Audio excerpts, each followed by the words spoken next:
Yang kelima, yang orang mengakibatkan bisa jadi sombong, yaitu adalah keturunan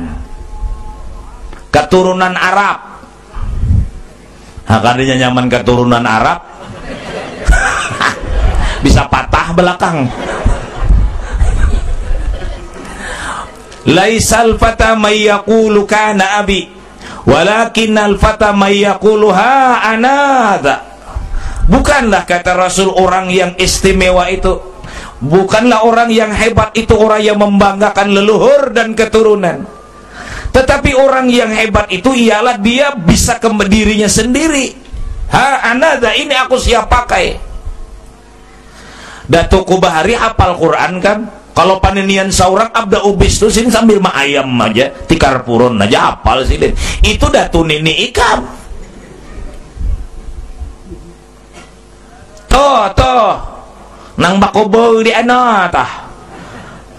Nih anak kemanakannya tah lah, mamagina ko nin tata. Juga mamagina ikam bakagamat, ikam pang bakagame.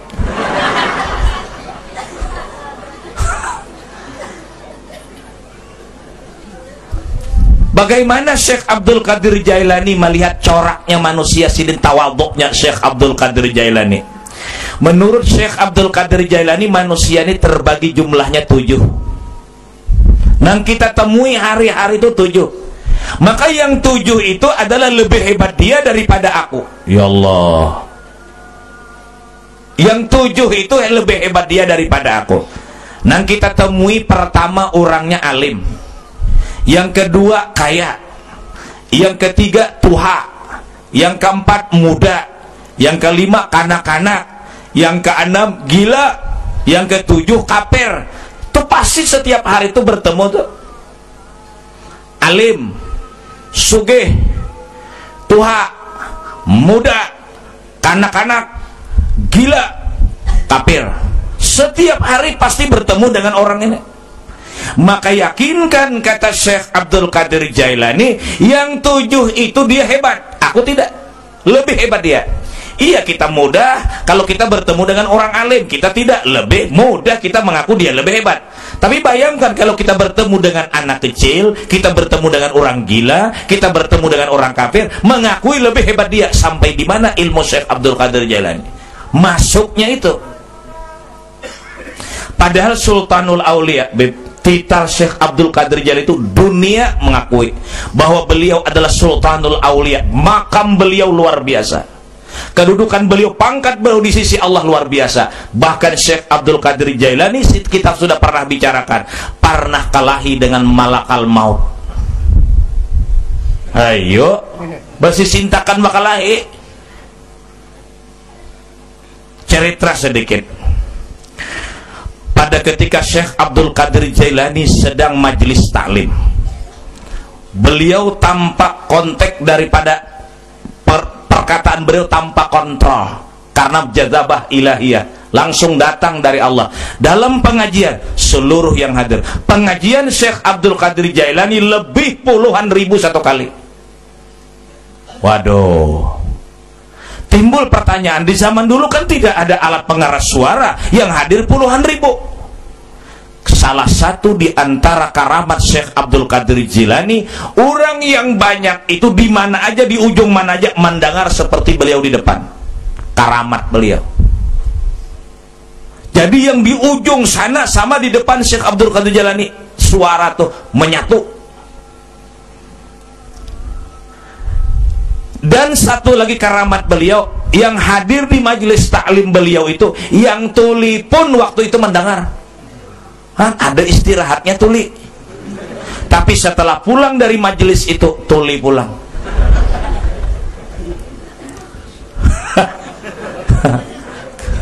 Tapi ada juga istirahatnya tuli kan.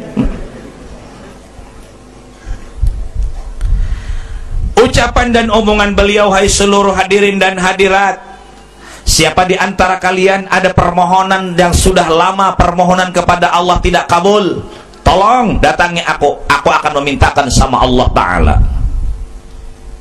Pulanglah orang yang pulang, tidak memperhatikan omongan Syekh Abdul Qadir Jailani.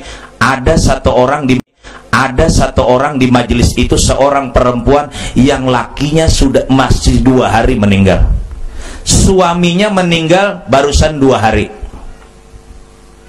Masuk Syekh Abdul Qadir Jailani ke dalam kamar, si perempuan ini menunggu. Selesai Abdul Qadir Jailani dalam kamar keluar, si perempuan ini mengetuk, disuruh masuk. Apa galuh kamu? Apa ibu keperluan? Maaf ya Syekh, pada saat sampian tadi ngomong kan sampian menawarkan ulun ada hajat dengan sampian pintakan sama Allah Ta'ala.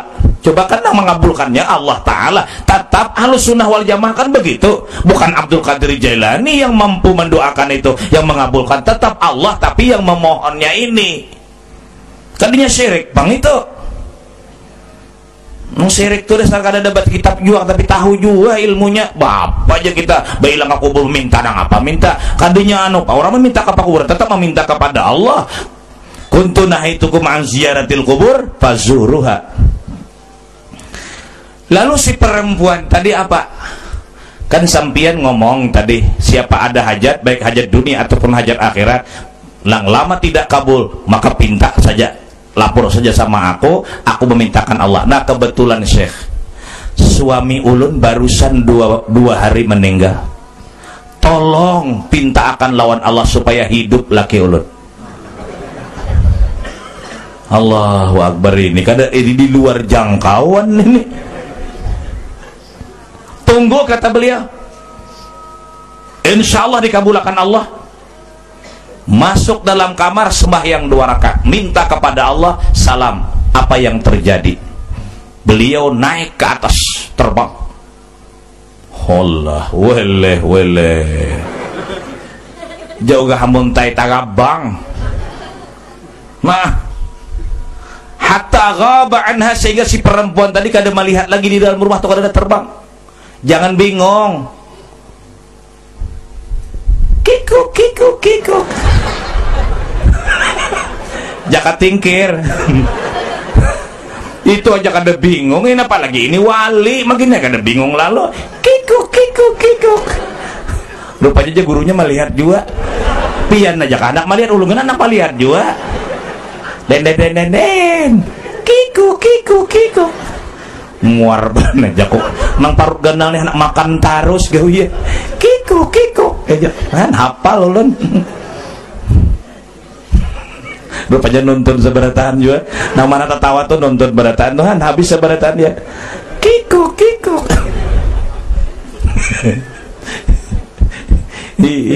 Bakal lahir di atas bubungan bungolnya jago ya Allah. Tapi tak bagus ngintupang ditonton daripada alamak. Hulat dimakan bungolnya. Zamannya kita sudahlah. Hah? Aku makan pisang goreng. Hulat paku. Kada usah kakan-kakan nak itu kada usah. Itu orang nak kada ada ilmu tasawuf, ilmu tauhid fikih dada. Sudah melanggar norma-norma hak agama sudah. Masa ulat dimakan? Masa paku dimakan? Wala tulqu bi aidikum ila tahluka. Jangan kau lontarkan dirimu ke dalam luka. Maksudnya ke kebinasaan. Karena dalam luka itu kada oba apa-apa. Jangan dipaknai kan Allah luka tuh luka, janganlah. Kikuk kikuk. Iya pulang. Nyepayu paksa dijual bener. Kai gitu tertawa kikuk kikuk.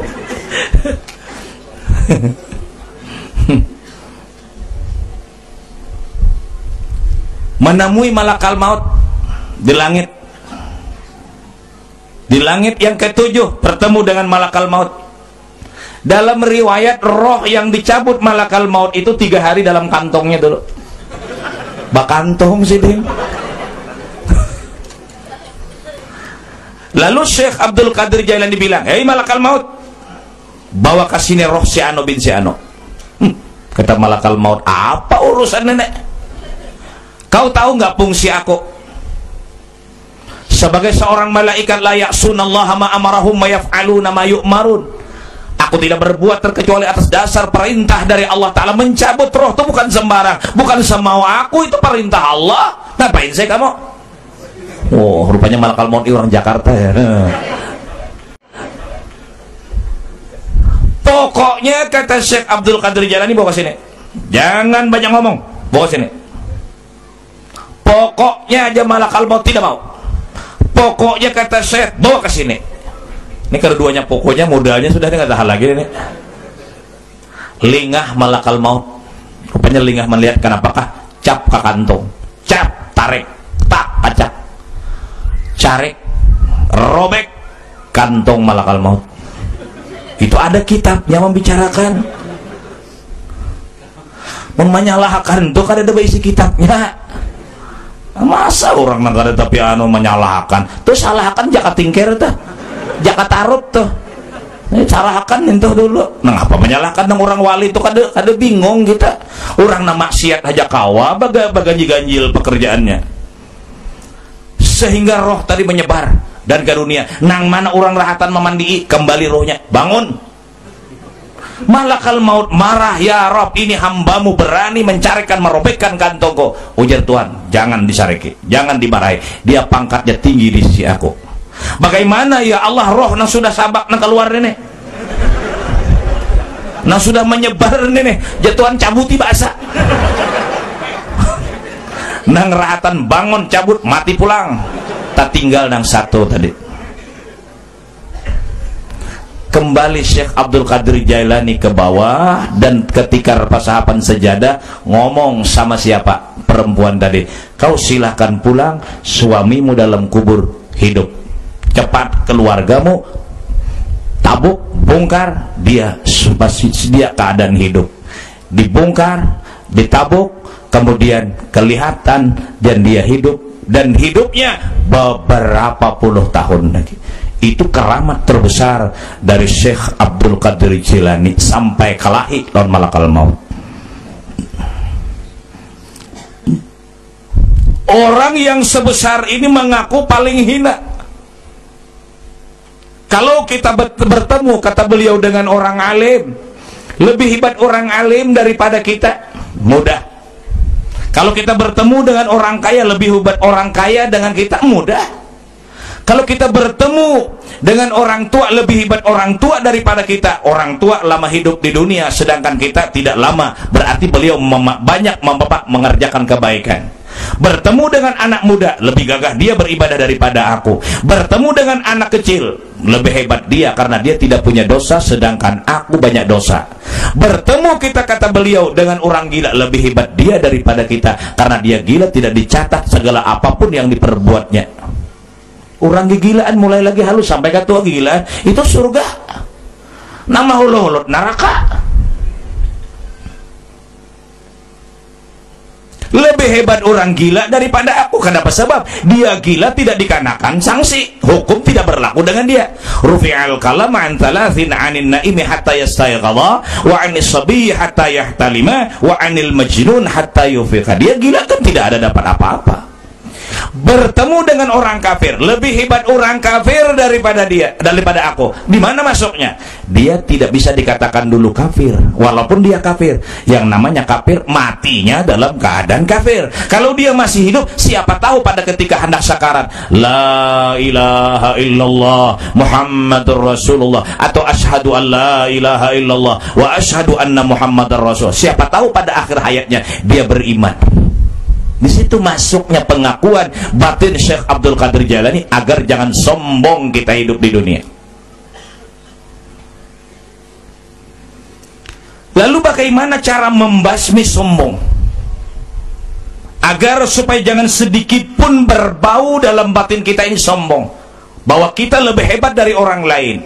Minimal dua. Insya Allah Pak, kalau kita rajin duduk ke majelis taklim, kita tidak bakalan sombong. Karena sombong ini di atas. Kita sudah katakan, orang kaya bahayanya sombong, orang miskin bahayanya takabur. Ke atas punya penyakit, di bawah punya penyakit. Kaya punya penyakit sombong, susah punya penyakit dangki. Jadi kaya punya penyakit, susah punya penyakit, lebih baik kaya. Kan kedua-duanya kada masuk surga. Nang sadih